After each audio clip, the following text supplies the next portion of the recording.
நடுவர் அவர்களே, நாங்கள் எது செஞ்சாலும் பிடிக்க மாட்டேங்குது நடுவர்களே. அதுதான் பிரச்சனையே. இங்கே பெண்கள் என்ன செஞ்சு என்ன சமைச்சு கொடுக்கட்டும், நல்லா சமைச்சு கொடுப்போம், நல்லாவே இல்லைன்னு வாங்க, கேவலமாக எதிர் வீட்டுக்காரிங்க. இதை மட்டும் நீதிமன்றம் வன்மையாக கண்டிக்கிறது.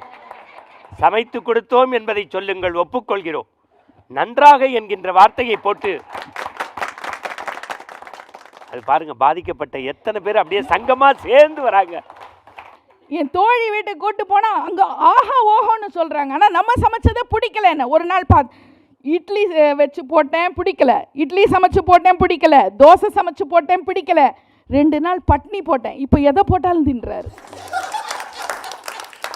ஏங்க நீங்க சமையல் சொல்றீங்களே, சமையல்லையே நாங்க புதுசா கண்டுபிடிப்போம் தெரியுமா நடுவர் அவர்களே? புதியவற்றை கண்டுபிடிக்கிறதுல சமையல்ல பெண்கள் தான் சிறப்பு. எங்களுக்கு எத்தனை நாள் தான் அதே காரக்குழம்பு, அதே சாம்பார், அதே ரசம், புதுசு புதுசா கண்டுபிடிப்போம் நடுவர் அவர்களே.